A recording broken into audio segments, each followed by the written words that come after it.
We're down to what we call a sprint finish at the end of an Ironman. Who goes high, who goes low? Ben Hoffman for the win. At this point, he's off, and Magnus is hurting. This is what you talked about. The mind is willing.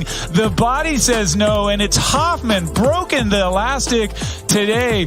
Ben Hoffman making the final right, accelerating. Ouch, this is what we waited for. Magnus broken, but so close, and now we get to turn it to the finish shoot. Ben Hoffman, well played. And I tell you what, folks, that does not feel good to the body, but it sure feels good to the heart. Ben Hoffman, your champion today.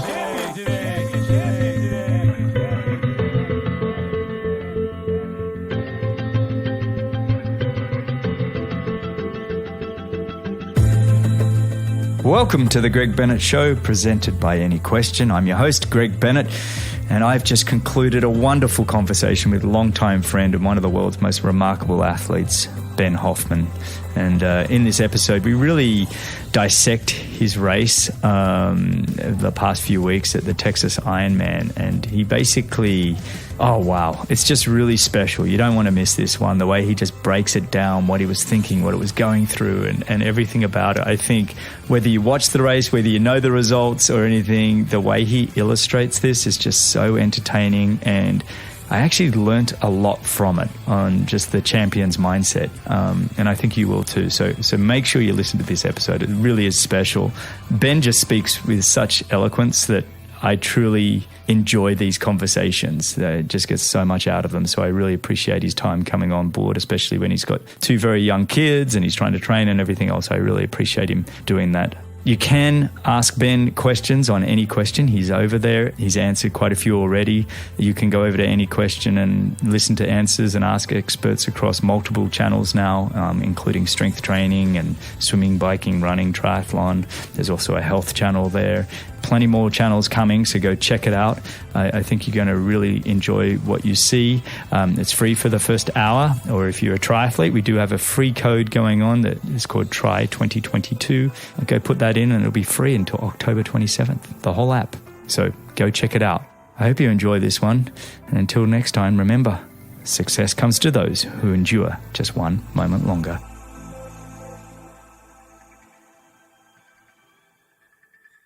All right, today I am joined by an Ironman legend.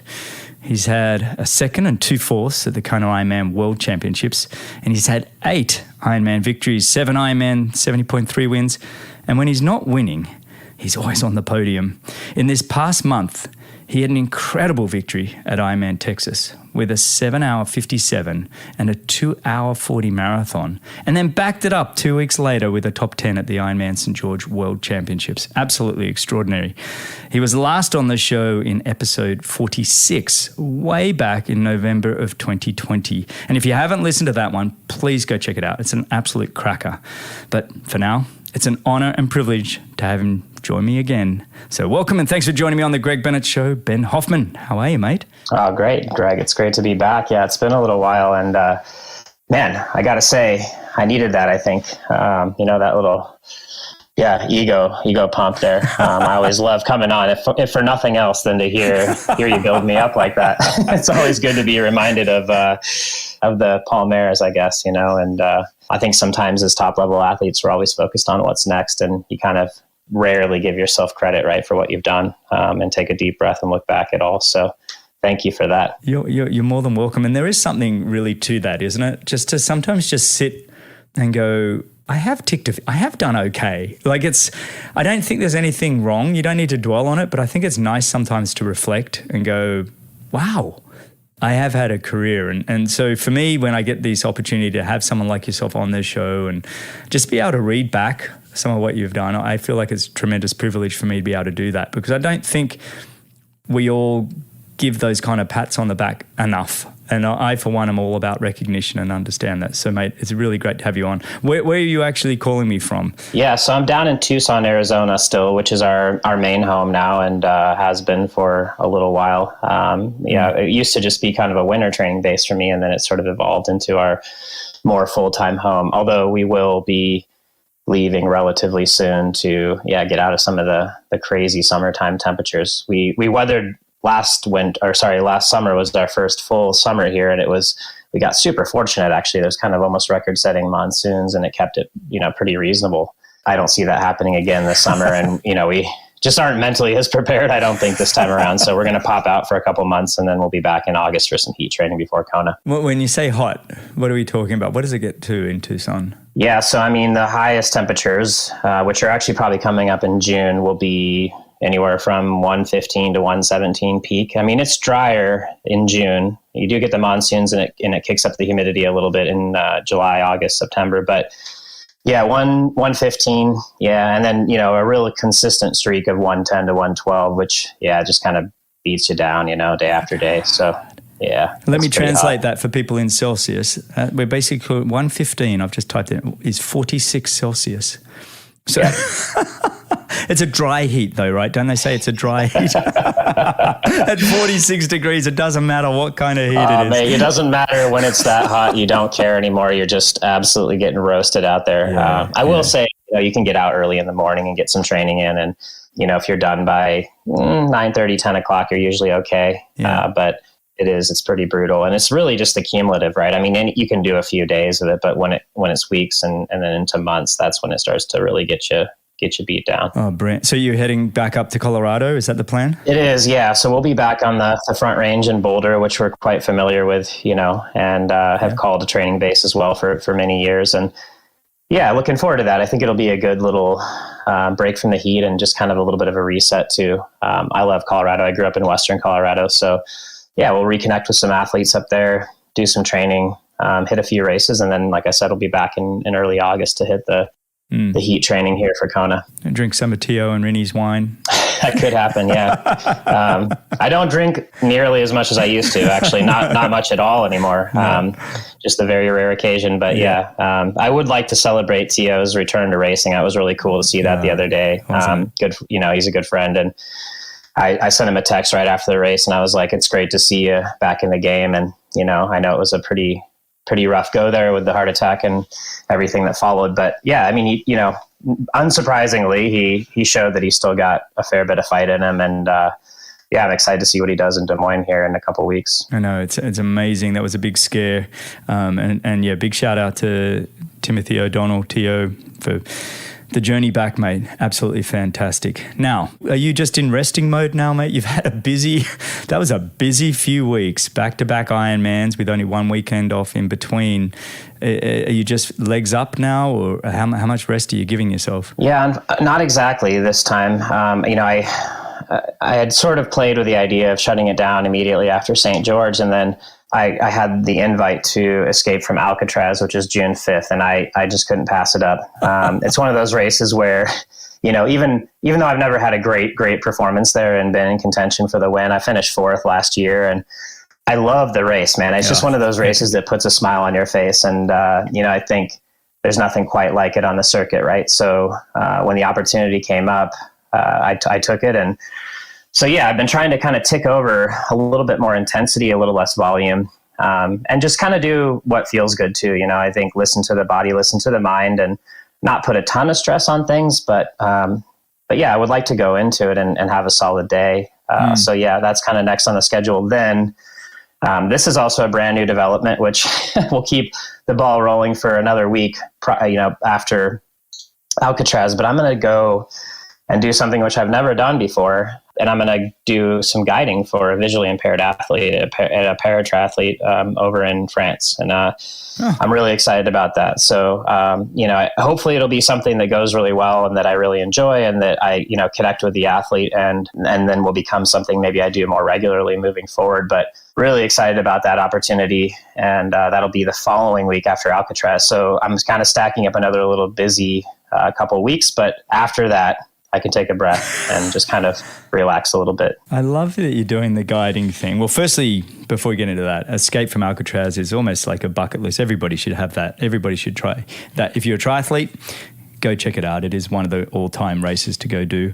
But mate, the guiding, how did that come about? That's really cool. It was kind of a little bit random, but my coach, Ryan Bolton, is, pretty intimately involved with the high performance side of things at USA Triathlon. And he just kind of threw it at me, just kind of threw this, little idea into my mind a few months back. And he was like, would you ever have any interest in doing this? And I said, that sounds really cool, because in 2023, I was sort of planning to do some different things, some fun races, some bucket list things. And yeah, maybe, a little gravel racing, whatever. And when he said that, I was like, oh, this sounds perfect, and he said, well, there's a kid that's, at the training center in Colorado Springs, and he's been racing well, and he's young, and he has medal potential for Paris. And I think you guys would connect and probably enjoy doing some racing together. Yeah. So as it turns out, I'm maybe moving the timeline up a little bit, just to kind of test the waters. But yeah, just, it sounded really cool to me. I think as I get older, one of the things that I'm interested in is giving back a little bit. Right. And, we spend so much time being really self-involved, and that's really necessary for high performance. But with younger kids now, and just, getting a little bit older and having a different perspective, I think I'd like to, give back a little bit more and maybe share, what I've learned and what I've accumulated knowledge-wise and otherwise too with other people in the space. And this is a great opportunity to do it. So have you guys trained together at all yet, or is this a trial by fire? You're just jumping into a race? It's really more of the latter this time around. And I'm hoping as I travel up to Colorado to connect with him in the springs and hopefully do a training session or two before we would be, flying to Europe together the following week, basically. So it's a pretty tight timeline. It's not maybe how I would normally approach things, but I do think it's a good opportunity. This is the race that worked out. He's racing the following weekend as well in Spain, and has a guide already for that one. So he needed somebody in France, and I said, I can probably make this work. And so I have a little bit of learning to do, man, some studying to figure out, what's required exactly. But yeah, I love this stuff. I mean, I think you do too, right? It's kind of one of the things that you really appreciate about, the sport and just life in general is the little nuggets and the things that you pick up along the way that you can apply, and really actually being kind of a beginner again, and maybe not being an expert at things. That's kind of the magical space that you get into, where you really have to pay attention, be more mindful, and just kind of, I don't know, put your ego aside, and just really try to learn as much as you can. I love that you brought up the fact, having your kids kind of changes your perspective on things. Let me lean into that a little bit, because I think that's really cool. And I kind of wanted to ask you that today. So I'm glad you kind of brought it up. That, now that you're a father of two, we were just talking off show, just pre-show there, 2.5 and 14 months. So your hands are full. There's a lot going on. It's probably been a fair bit for both you and Kelsey to take on and manage the business side of things and your training and performance. But your perspective on the way that you're approaching your training and racing, how has that changed since you've had these two little ones? Yeah, I mean, I think the main thing for me is just, I feel like it's probably just, I'm maybe a little bit more relaxed. And that doesn't mean that I don't take what I'm doing really seriously, or that I don't care or something like that. But I think it just, with children, your results in a race, and maybe how much you kind of hung your self-worth on that, you realize how much it pales in comparison to just being a good role model and parent for a child, and just being there and loving them and caring for them. And that becomes your primary job. And so, yeah, for me, I think it's just given me the space to be a little bit more relaxed about how I, respond to training sessions, or, maybe a mediocre result in a race, and just puts it in that kind of perspective. And that said, I mean, it also heightens things a little bit too, because I do want to set a good example, and I want to show them that, it's important to work hard and to care about your work and the quality of the work that you do. But, at the end of the day, they love me no matter what. And so I think that kind of, it just sort of creates this space and liberates me a little bit to be what I think is probably a better version of myself as an athlete in person. And so, I still feel like I have space to improve, before I'm done with my career. And I would attribute at least some of that to being a father. I think that's really cool. I was actually speaking yesterday to a mental performance coach, and he was sort of telling me that one of the key things he does is really just tries to get an athlete to understand who they are as a person outside of the sport. And I think being a parent, you quickly realize who you are outside of sport, like you said, being a husband and a father and everything else. You know that there's more to it than just the job. So then that gives you the freedom when you're in the sport to go play. I think that I'm probably bastardizing everything he told me, but basically that's what he was getting at. And I think you've just sort of leaned in on it. So you've just reinforced what I've heard yesterday. So it's really cool. So let's shift gear a little bit. And I want to talk about this Ironman Texas race that you had only a few weeks ago. Actually, let's just do this. Can you just take me through that race? Start with, your feelings going into it. Were you confident? Was there trepidation? What was it? Because it's been a few years since you last win. What year was you won South Africa? Was your last win, wasn't it? It was, yeah.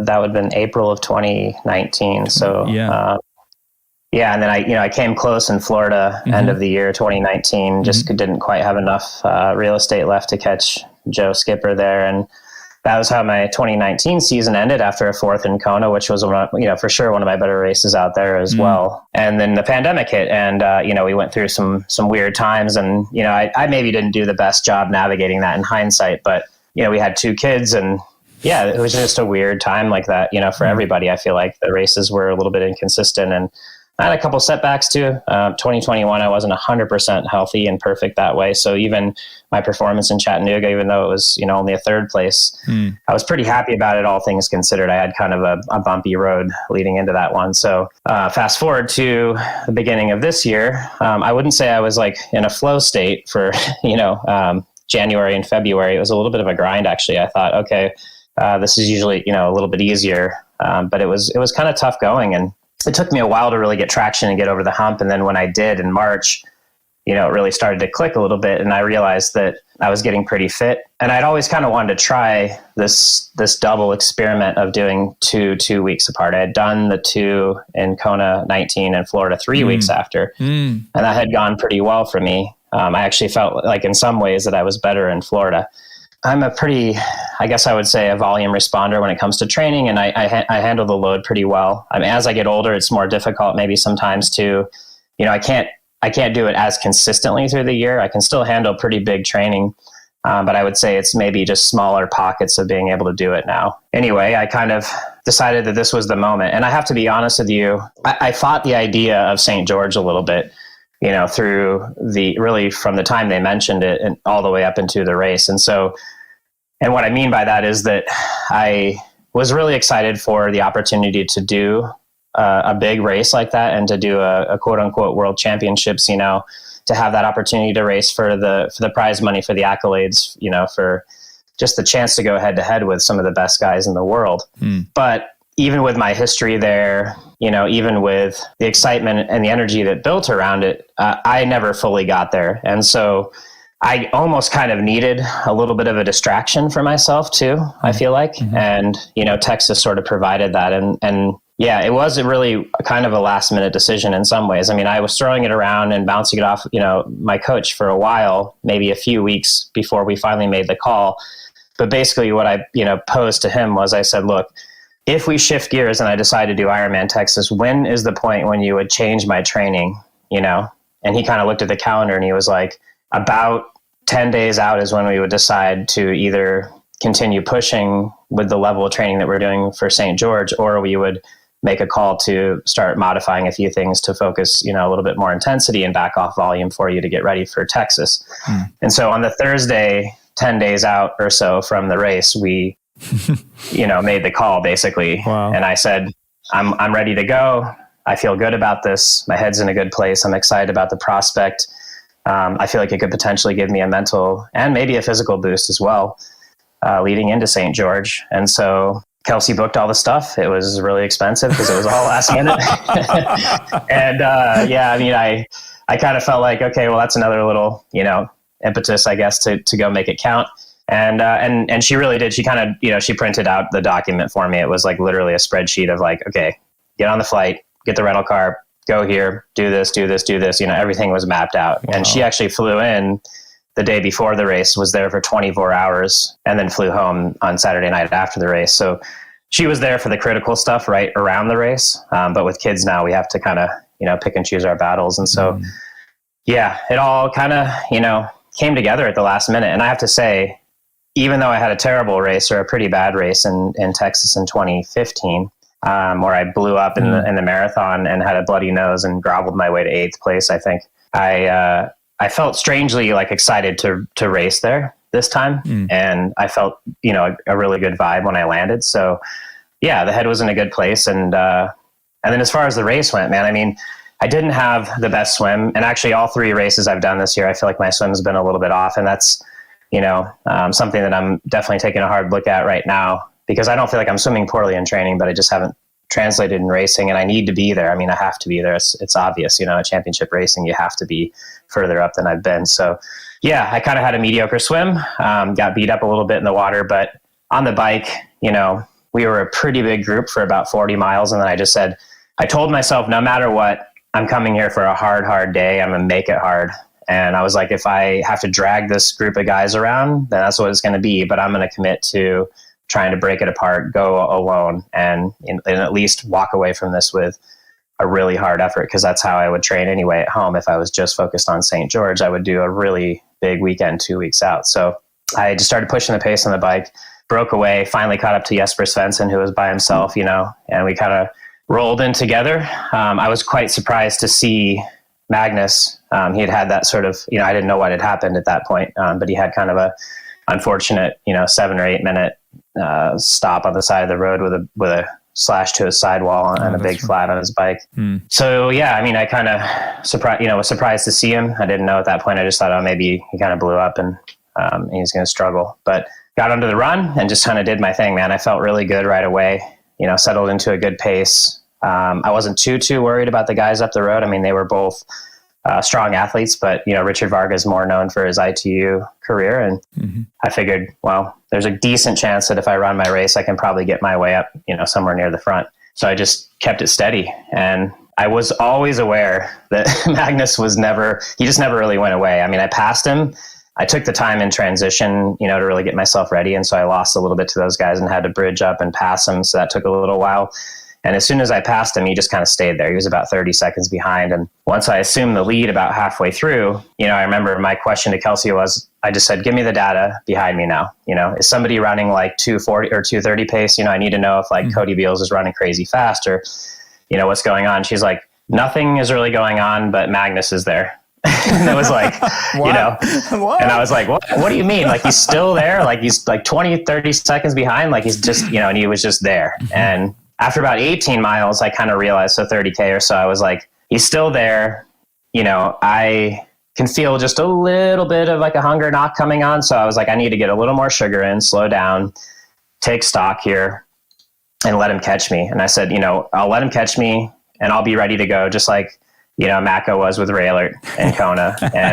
And so he got up to me and I was like, okay, here we go. And, he actually, I think, attacked me first. Did you say anything when he caught up to you? No, not at all. Yeah. Okay. It was just kind of, we were just sort of both in the moment and kind of, I think, trying to suss it out, see if we could notice anything about each other, any weaknesses or anything like that. And, and he actually put in a surge, which I covered. And then I put in one, which he covered. He put in another one. I covered it.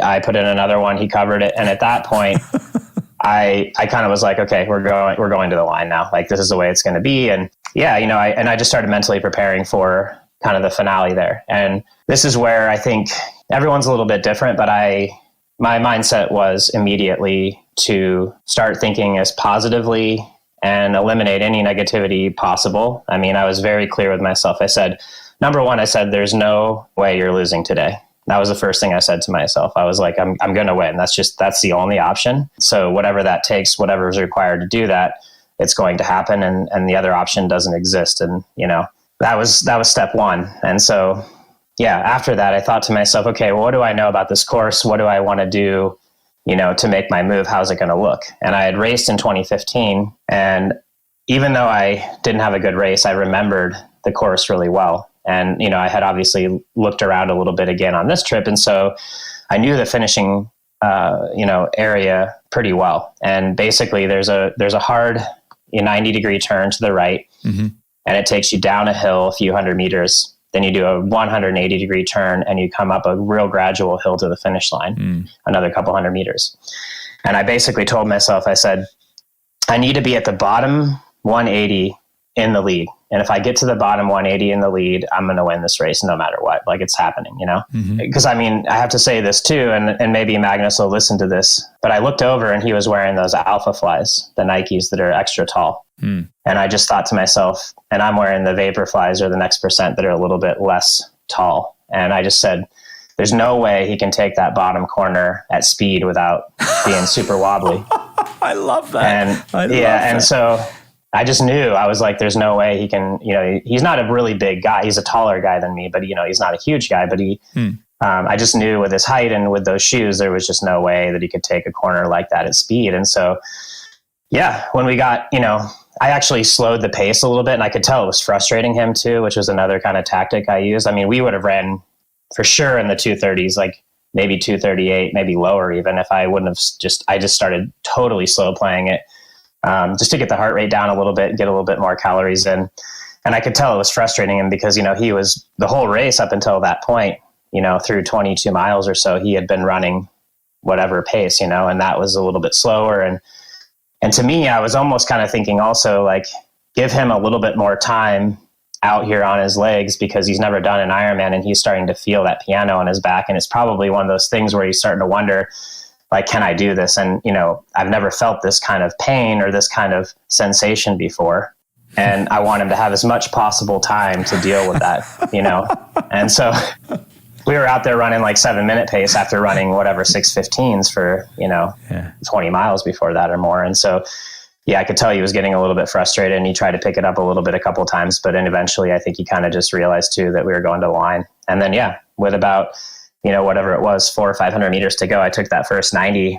And in hindsight, I mean, I didn't know until I watched the video afterwards, but he crumbled kind of instantly. You know, as soon as I got up on my toes and went, he didn't have the speed to respond. But I went to that bottom corner flat out, and even off the bottom corner flat out. And I just assumed he was on my shoulder. That's just the way, you know, the way I approached it. I said, he's right there. I've got to go all the way to the line. So I literally sprinted to the line and never really knew exactly where he was until, you know, I looked at everything later on. But it was pretty exciting, man. And it was, you know, a really big rush, especially to come back and get a win, like you said, after a few years, and just to prove to myself and hopefully a few others as well that I've still got, you know, the game to be competitive at that distance. And yeah, it was a really, really special day. Mate, you just described that so well. I felt it. I could see it. It was just extraordinary. I love how you owned the negative self-talk early, and you committed to the win. You went all in.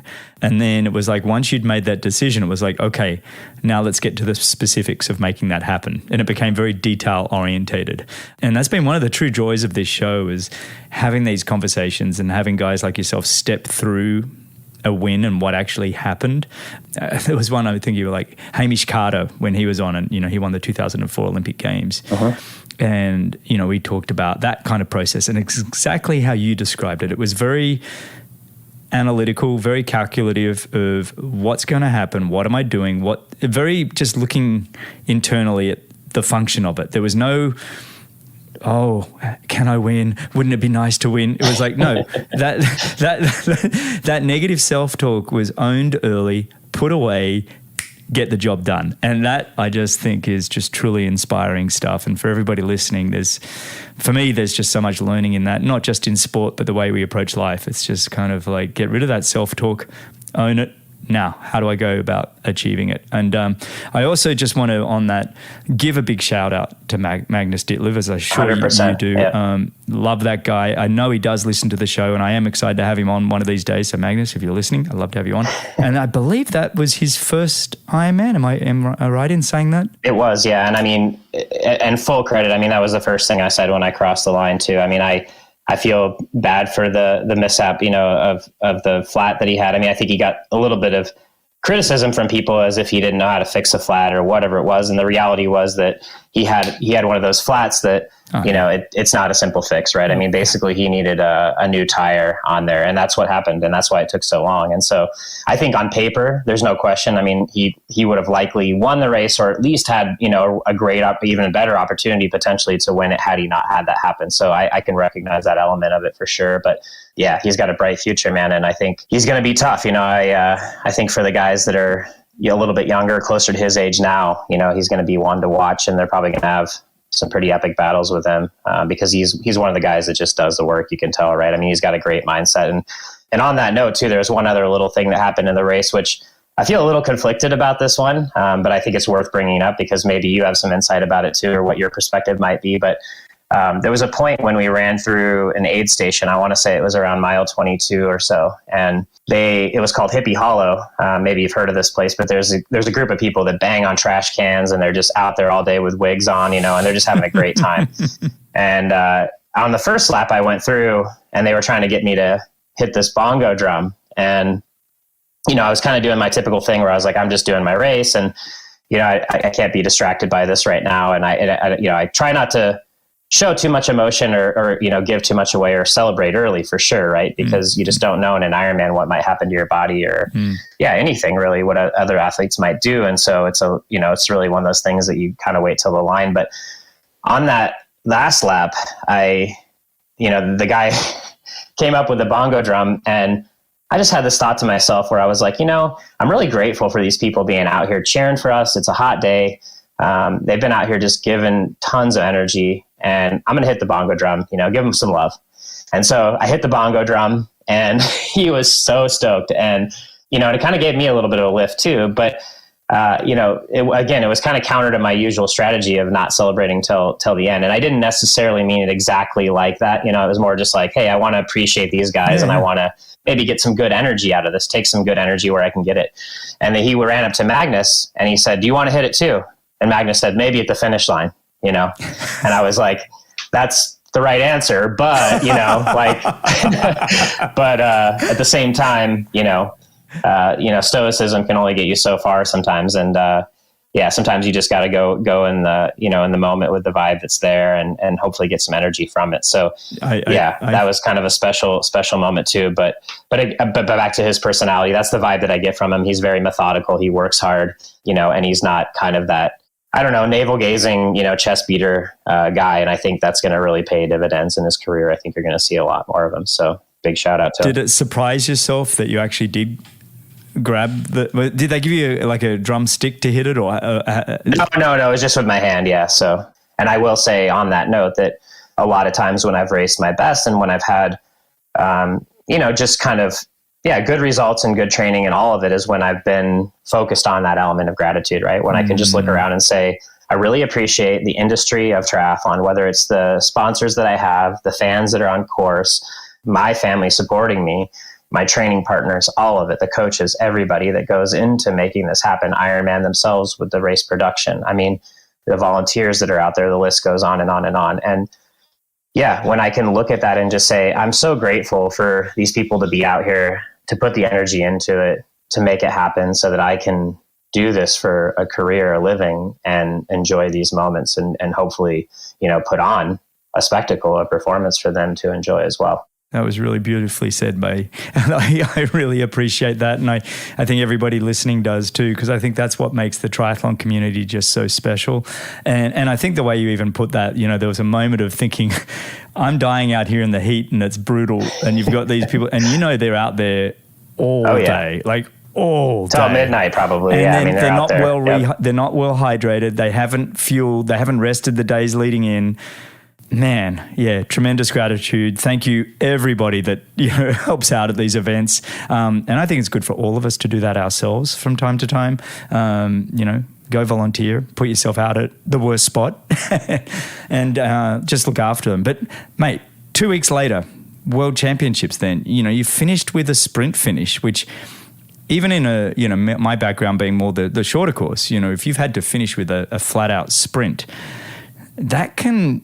Even if the rest of the race has been moderate, just finishing with a sprint can really can really hurt you. It can do some damage. And just curious, you know, did you pull up okay? And did you find having that win was uplifting, or did you feel like sometimes when you have that big win, there's an emotional roller coaster, like you have this emotional high, finally you've won a race after 3 years, and you go kind of high, and then with every high there's kind of equal and opposite low. Was there any of that going on, or was it just kind of like calm, cool head and just prepare? I mean, it really was more of the latter, actually. And I think now, you know, a few weeks on from the second event, Kelsey and I finally took a little trip to Las Vegas to watch a concert we've been wanting to see for a long time. And we finally allowed ourselves this space to kind of celebrate the effort of those, 2 weeks really, and really the entire spring preparing, which again was not like the easiest for either of us, it was a little bit of a grind. And so, yeah, but as far as immediately afterwards, I switched gears straight into like, okay, like what's next? I made this plan. I told everyone, all my sponsors and myself, that I'm going to do, St. George and do it as well as I can. And that means recovering, as well as possible from this effort. And then, that next day I was on the bike and in the pool. So yeah, I was training straight away again. And I have to say, although I did push super hard at the very end there, the race up to that point, I would not say was a tremendous, stress for me. It didn't feel like I was overexerting or bearing myself. And so I think that led to me recovering better than anticipated. And even by, that Tuesday following, I was riding pretty hard again and getting after it. So I felt like it gave me a lift. I feel like it was really, kind of what I needed. I think it was really, especially, I guess if you take everything away except the result in St. George, which I was not thrilled with, I didn't have any sort of real red flags or excuses or anything like that going into St. George. I actually thought that I was going to do a little bit better in St. George than I did. And I think the dynamic, although we saw something kind of similar in 2019 in Kona, I think I was a little surprised by the dynamic considering, the race course. I thought more people would suffer and maybe explode a little bit on the marathon in St. George. But yeah, I mean, I just leading into the race, things were going well and I felt physically quite good. Marcos, who you're quite familiar with, was Marcos there. Mejias. Yeah, he was there. Yeah, he was there doing massage on me every day, a couple times a day. Like my body really came around and I didn't have any, like, again, no excuses. The numbers were good. I felt like I was on track. And then race day itself, I really battled mentally to stay as positive as possible and to stay engaged and to keep chipping away and really give my best effort. And I did that. And and unfortunately it was 10th place, again, not what I came for.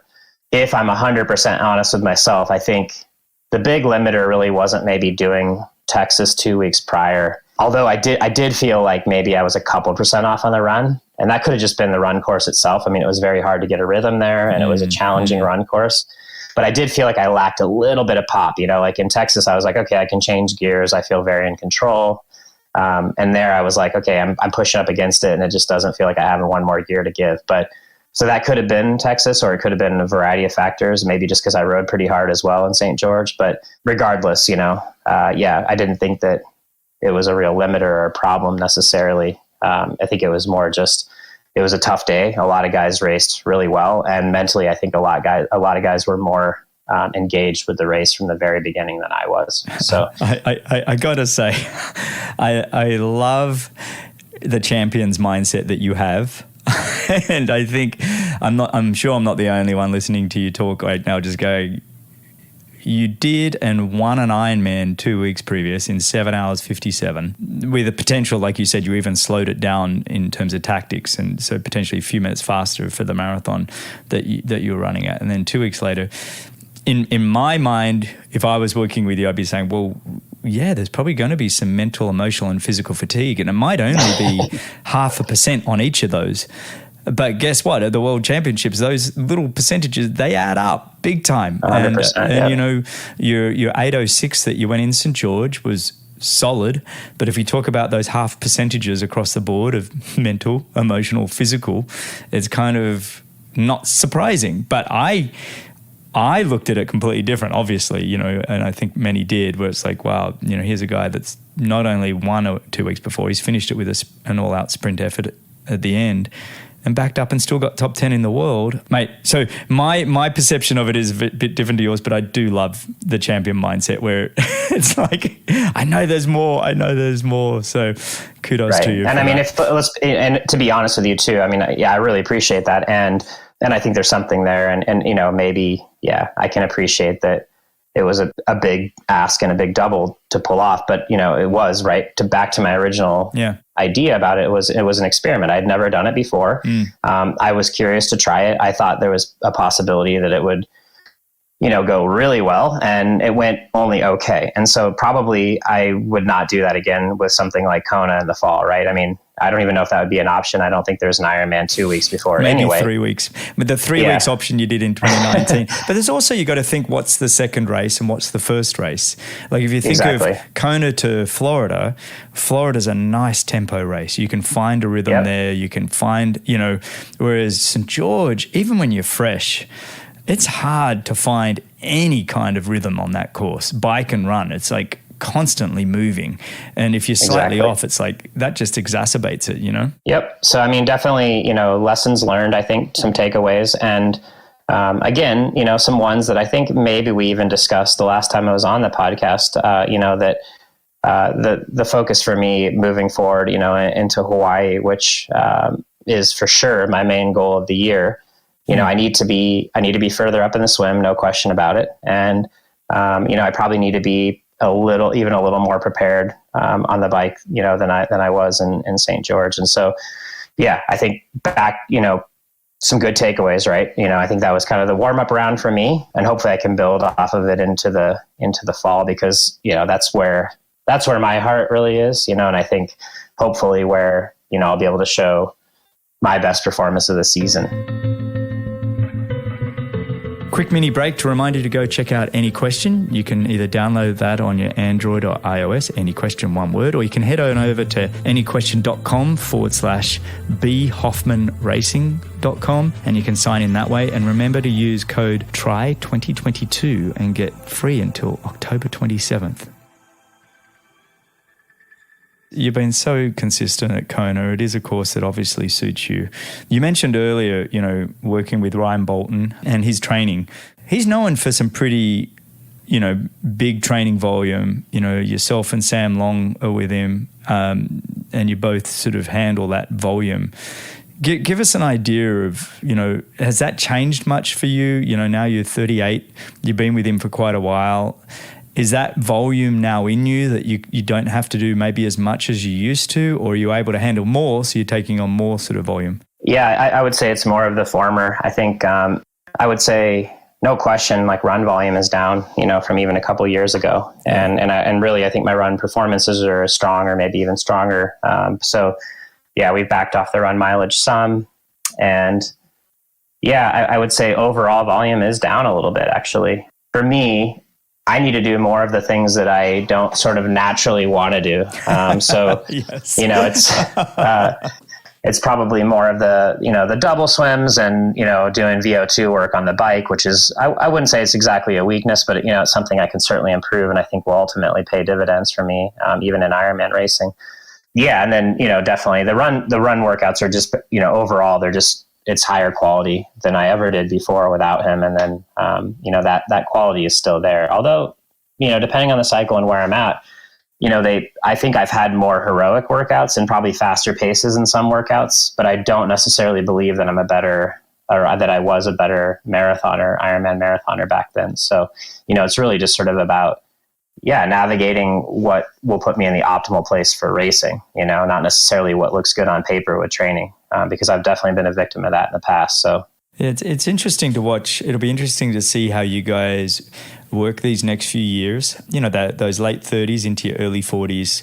There is a slight change that happens in the sense of more the positive, I think. It's more the work is truly there, but you do need maybe a little bit more time to freshen up. And dare I say, doing an Ironman 2 weeks apart, I'm probably, but it's kind of the one thing that I probably learned in my early 40s, at least, maybe is kind of like, I don't probably have to do those, you know, hard 20-mile runs that I was doing every Tuesday. It's kind of like that kind of work starts to be in you, that you can probably back up a little bit.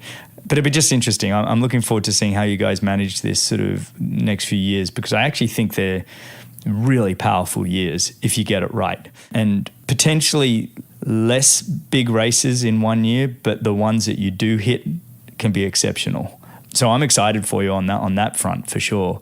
How has your team sort of changed in the last 18 months? Is anything, you're still with Ryan and Kelsey's still managing everything for, she's been such a big part of the team that you guys have is incredible, the way you guys work together. You mentioned Marcos Mejias. Have the sponsors stuck by you? Yeah, they really have. I mean, we feel extremely fortunate that way. And on the sponsorship side, I would, quickly give a shout out to Ronnie Shilconnect, who has been also a piece of that. I think Kelsey does the vast majority. We keep kind of in-house, but he's also part of the team there. And then, I have a physiotherapist that recently moved up to the Phoenix area, but he's still around a lot. And, he kind of writes my strength program and does whatever I need in terms of dry needling and things like that. And it's Sam Rockwater. And so he's a big part of the team. And then, the sponsors have been really incredible, actually. And, I think it was nice for me to get that win in Texas again and to have a strong performance in St. George as well, just to kind of remind them that, after a little bit quieter period during the pandemic, that, I still got what it takes to be competitive at the highest level, which I think is, it's not everything to these people, that support me, but I think it's still an important metric, right? And something that kind of keeps you relevant and maybe adds a little bit of weight to what you say and what you do on and off the bike. So but we've been just so fortunate and really, I'm really proud, of the team that we have that way.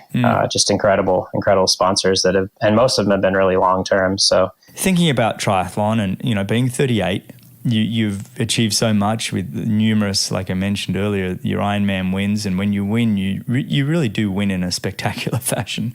Is it winning Kona still, that the big goal? And I guess on that, what do you think of how's Kona 2022 going to pan out? What would you say with the information we have today, being that we're only in, end of May?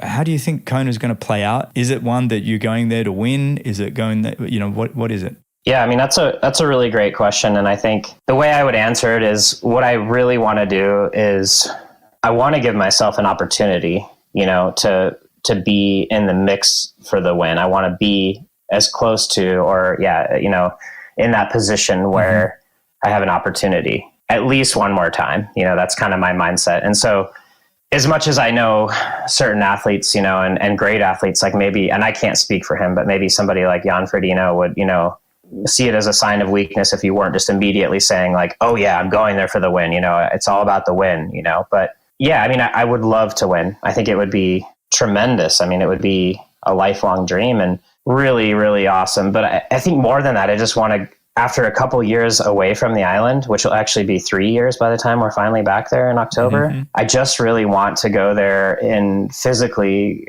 amazing peak shape and mentally as well. And execute a race that just, gets the very best out of myself on the day. And if I do that, then I think I can walk away kind of in peace, right? And I think also if I do that, then it'll hopefully do the other thing I mentioned, which is put me in a position to have an opportunity to race for the top spots there.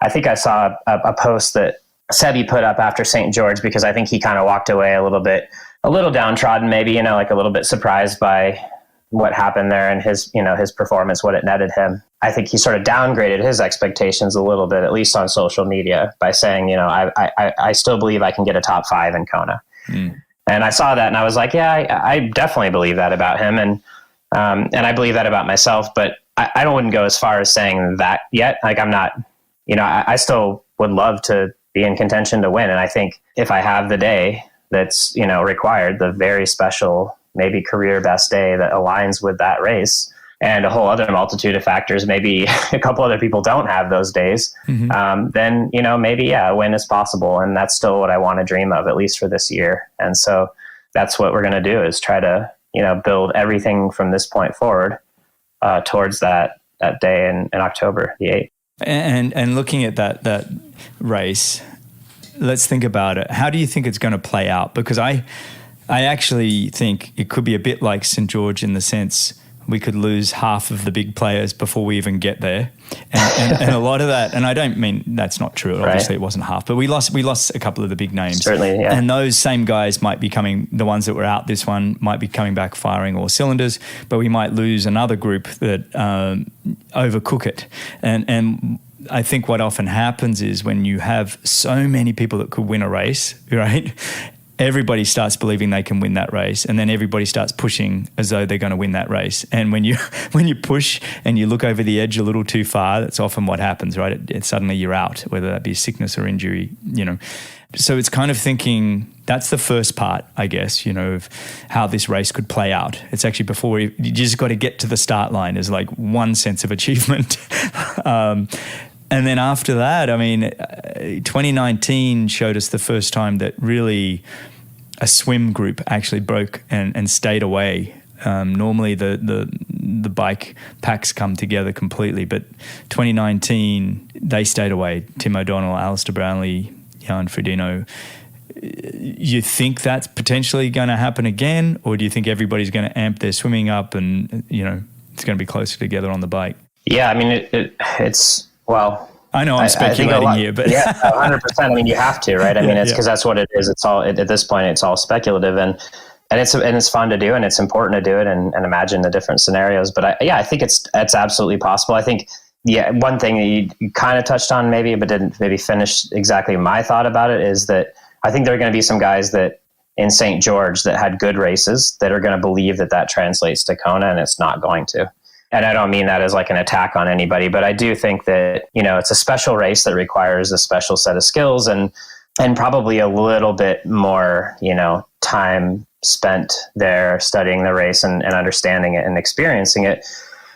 At least that's what my experience has been, and most people, I think. And so, yeah, I think that that's possible too, that in addition to the guys that may fall prior to the race, knock on wood, that doesn't me, because it's been me before. And we don't want that for anybody. We're not wishing that upon anybody, by the way. I just want to clarify that. No, of course. I never do. And I would have loved to see, even if it meant that I finished a few spots lower, I would have loved to see Alistair and Jan and a bunch of other guys, including Sam, who had an injury, unfortunately, before, the race in St. George, Sam Long. I would have liked to see a lot of other guys, at top, I guess, top shape and racing there. So hopefully we see that in Kona, but I do think that, yes, it's quite possible that a similar dynamic would happen. And I think that, every time that something like this happens, whether it's a St. George race or in Kona 2019, it kind of adds fuel to that fire where maybe more people believe that that's what's required and will push for it, right? Because it's worked before in the relatively recent past, and people are going to try to be there. So, but what I'll say is that, what I expected to happen in St. George that really didn't happen, with more explosions on the marathon, I think we'll still see those in Kona. Yeah, and there's something about and I'm not going to bank my entire race on that. I'd like to be further up, as I mentioned, in the swim and potentially be a little more controlled and powerful on the bike. But I do think that, if I do those things over the next few months, I can be in a position again to work my way up, especially on the marathon and contend for the top spots. So I think it's going to be, guys are going to push for it, no question. The level of the bike especially is just wild now. I've been improving actually. It doesn't maybe look like it on paper, but I've been improving. It's just that I think that more guys have been improving at a faster rate or at a higher level, when it comes to the bike, especially. Wow. So that's definitely, an interesting, new development where the paces are just faster across the board. Fast. You're all getting faster and faster and faster. And it blows my mind across all distances in the sport. And it's, it's like performances we never saw 15 years ago, right? Actually, on that, what have you sort of seen? You've been in the sport a while. Is it 15, 16, 17 years now? Yeah. What have been some of the big changes in the sport that you've seen in your career, the good and the bad? What have you noticed that's been a bit different than when you first started? Yeah, well, I think most people now, I actually had this conversation, and you and I were chatting a little bit before we, started recording, but, the dynamic of training in terms of the group situation. I can't speak to ITU. I think there's still a lot of groups that train in ITU, but we used to go to the pool and we'd swim the same sets, right, with Dave or Wolfgang or whomever, and we'd meet up and go for rides right after. We'd say, oh, what are you doing today? Oh, you're riding 5 hours. I'm like at 4, but I'll turn back earlier. You got intervals? Okay, well, they're 8 minutes, mine are 10. We'll just find a middle ground, or I'll do some of yours, you'll do some of mine. And it was pretty relaxed, and we had maybe a little bit more fun, and definitely you had your days, right, that you were doing your own thing. But I think it was more social, and people were just kind of more flexible that way. And now it's much more high performance, maybe, in the sense of like everybody's got their plan, they've got their coach, they got their details, they got their workouts, and everything is prescribed according to training stress scores. And, you've got to be hitting the numbers in every session and all the other things. And so it's kind of made it a little less social in some ways, I think. And I think that's one thing I've noticed. But in terms of the performance side, no question, power meters have been a big thing, right? I mean, those came onto the scene in a big way. Let's call it 10 or 12 years ago, maybe. And that really changed the game, I think, in terms of people having access to information that improved their cycling. They got the feedback they needed in order to do the structured training in order to improve. And I guess in terms of other changes, I mean, I feel like, the running side, right? I mean, everybody has improved pretty rapidly in the last 5 years even. And you see this with Olympic cycles. I actually tend to believe pretty strongly in that dynamic of ITU athletes. They're sort of the super breed of triathlete, and their skill development is so good. They're so good across the board when it comes to the swimming, the biking, and the running. Their form is incredible. And that's really what you need. You need the fundamentals, and you can build, I guess, sort of the endurance off the back of that speed and that skill set. But if you don't have it to begin with, it's a tough road. And every time there's an Olympic cycle, you see a whole crop of athletes kind of coming across. And we're in that place now where, I ran my 236 in Florida at the end of 2019. And now Christian's running 238 on a really tough course, and 235 or whatever it was in Cozumel. And, it's like, that's just becoming normal to go sub 240 now for a marathon and Ironman. It's going to be required in order to be competitive. It's amazing. That's like a 10-minute jump too. It's like exactly most of the time races were won in the high 240s, to be honest. And to see that's a big jump. It's interesting you mentioned about it becoming far more specific. And it's almost like you seem to hear athletes talk about their teams where they have a coach and a physiologist. It's like you've got these two roles now within your team, which we never had. It was kind of, you might have a coach or you were self-coached. You might look at SRM numbers, but they were kind of all over the place in terms of power meters. And you'd use your Garmin from time to time to measure out a course. But everything was a little bit more wingier, and it was all this like more is better, and mental toughness was a word. Now it's like, well-being is important. Athletes talking about sleep and nutrition and, building their relationships and team. There's a lot more of that well-being that I think's come into play. Add that with the physiology and the data that people are collecting. These are massive improvements in the last 10 to 15 years that we never considered. And if anything, if you consider them, they're almost weakness, and now it's like, it's like, that's a good point. Yeah. Like, and one thing that you just made me think of too is I've been catching up on the latest whatever Formula One, Netflix series. Drive to Survive. Love that show. Drive to Survive. Yeah. I mean, we were a little behind just because whatever, life, training, kids, et cetera. We don't watch a lot of TV anymore. So same.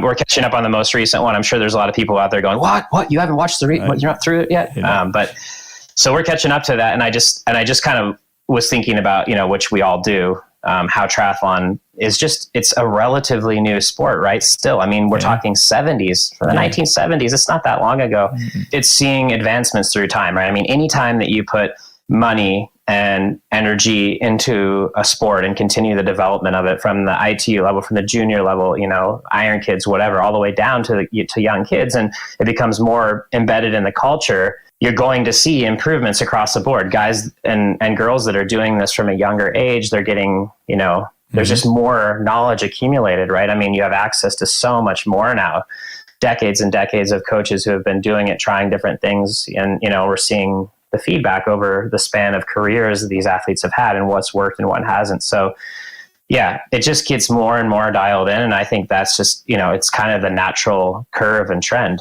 is to see, the speeds increase. And there's no question. I mean, all you have to do is go look at Torsten's Tri rating site, and the number of sub 8 Ironman performances now, it's like every weekend, right? I mean, I know your 7:57 a few weeks ago would have been off the chart, everybody talking about it. And now it's just kind of like, oh yeah, he won. Yeah, 7:57. Okay. Yeah. He probably should have gone faster. Yeah. Yeah, he was sloughing off the last 10 kilometers with Magnus. It was windy on the bike, guys. It was windy on the bike. But, see, now you're making excuses at a 7:57. Nobody was doing that. Well, you've got to when the standard 7:25 now or whatever with Jan and the Norwegians. So and probably soon to be sub 7 with this project, which will be pretty cool to watch. Looking forward to that. Do we know if Alistair's, is he ready for that? Is he healthy and everything? I wasn't sure. I know Christian's I really don't know the inner workings of that circle, but I would say yes. I would think so. I mean, it looked like he put in a really good training block in cool. Flagstaff, and I feel like he obviously didn't race St. George due to, I guess, a little bit of sickness, but I think he mentioned pretty quickly after that he was like, okay, I'm turning my attention to the sub 7. We're going to try to really hit it, and it looks like the team component is a big one in that one, right? And it looks like Alistair's team is really they've dialed good. in. They've really dialed in, haven't they? Yeah, no, I'm looking forward to that. I think that's June 6th. Is that right? Around that time. They haven't picked an exact day. They're doing it like the sub 2 for the marathon, right? Where they're just going to wait for the conditions. I'm excited for them. I hope that, firstly, I love, that they're giving this a go. The whole team behind it, Chris McCormack and all the way through. It's great for the sport. I'm mad about our sport and I love it, and I love all the high performers, and I'm a bit of a groupie. And so, to see these kind of events, I get excited about. So it's really cool. It'll be fun to watch. Hey, do you want to finish with some rapid fire questions? Just some quick fun ones? Yeah? 100%. Let's do it. All right, let's do it. Let's check your fast twitch fiber, which I've already seen, by the way, this last, I didn't realize you were a sprinter. I think I hit something like 4:35 mile pace on that last sprint in Texas, which, I mean, for an Ironman guy, that's not terrible. It's insane. I mean, was that on the downhill or the uphill part? Yeah, let's move on to these rapid fire questions. Still, mate, that's really fast running. I'm impressed. All right, here we go. Best and worst subject at school? Probably best at English, worst at mathematics. Really? That's very surprising. I wasn't terrible. I was pretty good at everything, like in terms of, my final whatever GPA was close to 4.0 in high school and in college too. But my natural tendency is towards language and not really towards the sciencey mathematics side. Although I do love it. I wouldn't say it's natural for me. Gotcha. You've got to work at it a bit more. I find a lot of the endurance athletes, math comes quickly. It's like we're always going through the data in our heads. Anyway, move on. What are you currently reading or watching? I think you just said Drive to Survive, but what about reading? I actually just finished another surf book. I just kind of find that these books, I don't know what it is. Maybe it just kind of like puts me in a different frame of mind, or maybe it's just more of like a perspective about, just kind of like life in general. But I went back and reread Barbarian Days, which I think is something that everyone should take a look at. It just kind of goes through, this guy's life as a surfer, and it's again, it kind of speaks to like the bigger picture of just life and riding the wave, man, the wave that we're on called life, and cool. Making the most of it. Oh, it's going straight to my Audible account. All right, first car you owned? Nissan Stanza, 1980 something Nissan Stanza. It was really nothing special, but I think my parents were looking for a car that they were like, oh, if he crashes this, at least it's not going to cost a ton of money to fix. Plus, I didn't grow up with a lot of money, to be honest. I was actually telling the story to somebody the other day where it was like, I remember, my parents are fine, they're retired now, and I had a great childhood. I had everything I needed, and I grew up in America, which already is a blessing, I think, for most people. But point is that, I remember my friends having like Abercrombie and Fitch and Tommy Hilfiger, and we were going to Mervyn's, for my clothes for the first day of school. And, I had a Nissan Stanza in high school. That was my first car. Well, your parents have done a great job with you, mate. And look, I think every kid's first car should be some kind of a beater. a bit of a bomb because it's a better story. Who wants to hear that your first car was a Merc or a BMW? I'm like, oh, please. Anyway, 2 most used apps on your phone at the moment. I'm like everyone. I spend too much time on Instagram probably. And then the other one would be, well, I mean, I need to get back to it a little bit more, but, you're part of this, the AnyQuestion app, which I think everyone should check out. It's pretty awesome. A lot of information, like I was just saying. I mean, that's kind of the future, right? Like, yeah, you got to have access to good information, and that's full of it. So great running has just launched this last week or two, and just having Meb Keflezighi, Michael Johnson from the 90s, they're on there, Dina Carster, Gail Devers, just some of the greatest runners of the last 20, 30 years. It's pretty cool, actually. Michael Johnson just answered one of my questions, and it was a real magical moment for me. It was because the 90s with him winning, the golden spikes in Atlanta Olympics, the 200 and 400 double. And now he's here on the app and he's answering my question. Anyway, yeah, I appreciate that, mate. And I appreciate the sell, but it is a really fantastic app and it is growing. So very cool. Yeah, that's cool. And I mean, I feel like the knowledge on there too, right? It's kind of it is timeless stuff, especially when you've got the best performers across all these different disciplines, right? I mean, what they're saying is so applicable. It doesn't matter that we're in a new generation now and maybe athletes are a tiny bit faster in certain sports, but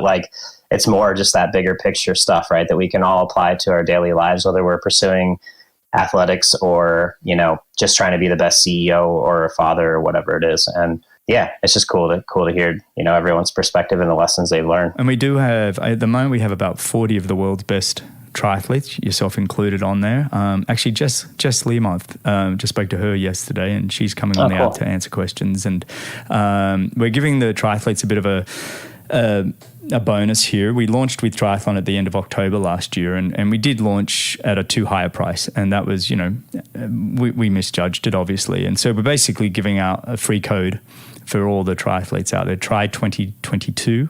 So you can go use Ben Hoffman's name, go to, I think your name is, if you go to anyquestion.com/B Hoffman Racing, and then just go check it out, and you can put in that code Try 2022, and it's free until, I think we've got it until October 27th, and we have lowered the price down to $5 a month and $50 a year, and that gives you access to the entire platform. At the moment, we have about 200 experts across about 7 different channels, and those channels are growing quickly.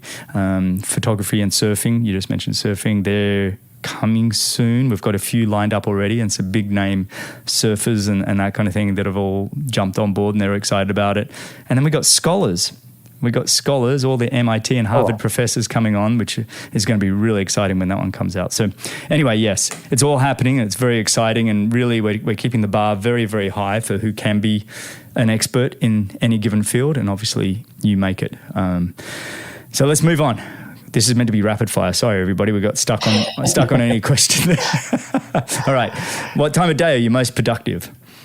For me, it's early in the morning, and I don't even know if I'm a normal morning person, by default, but I've developed into one. So I get up, I usually do a workout straight away, right after coffee, of course. Yeah. And I feel like my mind just operates better early in the morning. And then by the afternoon, I'm kind of ready to wind it down and shut down. So, well, you're doing a good job being that this is an afternoon recording. Your mind is still pretty sharp.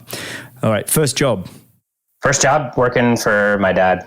He was a building contractor, and I grew up on the construction site. So pretty much all the little odd jobs, whatever I could do when I was, pretty young. I mean, a lot of sweeping floors, was kind of. Was that how you made your pocket money? Or basically. Yeah, that was kind of how I earned. But then I also worked. I did work at a grocery up in Alaska one summer after college, my freshman year in college, and I stocked produce up there, and that helped. That helped with the grocery bill, because I could take all the beat up fruits and vegetables and all the expired salads and stuff like that. So yeah, that was another early job for me. Alaska, was that just to experience Alaska, and you just had to pay your way? Yep, I did. And unfortunately, basically every cent I made that summer went to replacing the transmission in my truck, because it went out on the drive up there. And that was also my lodging for the summer. I slept in the back of it. So that was a pretty fun experience, but met a lot of great people, and it was just so beautiful living up in Haines, Alaska, on the Inside Passage there. So check it out if you get a chance. Oh, that's awesome. I love those sort of stories. I love the segues here. I'm sorry. Summer or winter? Summer. Yep. Who would you want to play a movie of your life? Geez. Yeah, I mean, I'm a fan of Brad Pitt, man. I mean, I don't look anything like him. I'm not going to say that I do, but I think he's got range. He's got range. I love that you have to spell out that you don't look anything like Brad Pitt. I don't think any guy. Don't worry, ladies. Don't. Yeah. I love it. All right, which decade of music is the best? Great question. I'm gonna go with 90s is pretty solid. Yeah, I mean, that was kind of the sweet spot for me because I was, a teenager then. I was born in 83, so late 90s, that was kind of my jam, I feel like, into early 2000s. Yeah, not bad music. All right, where is somewhere you haven't been you'd like to go? I would love to spend a little bit more time in Asia just because I feel like I don't really know it very well. I've only spent a tiny bit of time on stopovers in Japan. And I need to explore.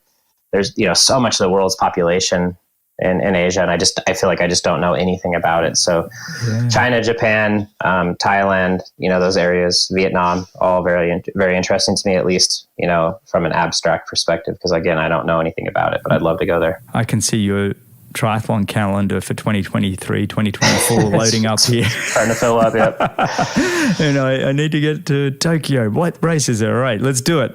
That'd be a fun year. Just plan a year of racing. But I mean, it's hard to enjoy sometimes if you're still trying to perform. That's the problem.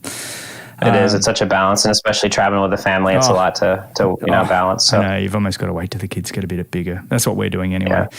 All right, last one. Greatest movie of all time. Oh, this is actually easy for me because it's happening again right now. Top Gun, man. I mean, it's a pretty good one. Yeah. That was just like a childhood movie for me that I loved, and I actually thought that I was going to go to the Air Force Academy in Colorado Springs. That was kind of like when I was in high school. That was one of my big dreams. Still, was to fly, fighter jets, and that was probably one of the easier. Well, not easy, but that was one of the pathways to doing it. And I even went to the summer scientific seminar the summer before you actually go there as a cadet. And I ended up not doing it, and I don't regret it. I mean, I feel like, I've had a great life, better than I could have ever dreamed doing triathlon for a living. But yeah, man, I watched Top Gun like every day when I was a young boy. So yeah. That's, Ben Canute also said the same thing. And he was so on it, just like you were. It was like you guys, two peas in a pod when it comes to Top Gun. There isn't a movie that comes close to it. I was like, well, he's going to be out in Alcatraz here in a week or so, or 10 days. So I'll have to sit down, get to meet each other in the hotel. Maybe and say, we can get the new one together. That'll be kind of fun. There you go. There you go. Yeah. I love, by the way, I call these rapid fire questions, but why I love them is because of all these little segues. It's like, I don't know. I enjoy it because it really helps, Alaska, or understanding that you want to be a fire pilot. These are just, it's cool little in tidbits. So I appreciate, going through that, and maybe it not being so rapid for everybody listening, but I do enjoy it. That for me is a bit of fun. So I appreciate it. Yep. Things you didn't know. Yeah. Things you didn't know. Well, Ben, mate, as always, this has just been fabulous. And thank you again for your time. I know you've got two little ones, you've got your training, you've got everything else going on, and you still, put some time aside to chat to me, and I really appreciate it, mate. No, it's my pleasure, man. I really always enjoy having a conversation with you, and I love listening to the podcast. So hopefully everyone enjoys it, and hopefully, we can have another chat down the road. Maybe something about a top performance in Kona. That's the next mission. Let's do it, buddy. I can't wait. This one was fabulous in itself. But everybody for listening, thank you. You can find all the show notes, timestamps, and links, coupon codes, and everything at bennettendurance.com/media. Thanks a lot for listening. If you enjoyed the show, your support would truly be appreciated. You can visit the Patreon page, or you can subscribe with your podcast app of choice. Don't miss the next episode, so subscribe and be notified. For show notes, if you want to know more, please visit bennettendurance.com. I'm Phil Liggett, and on behalf of Greg Bennett, here's to the next time, and I hope you will join Greg again very soon.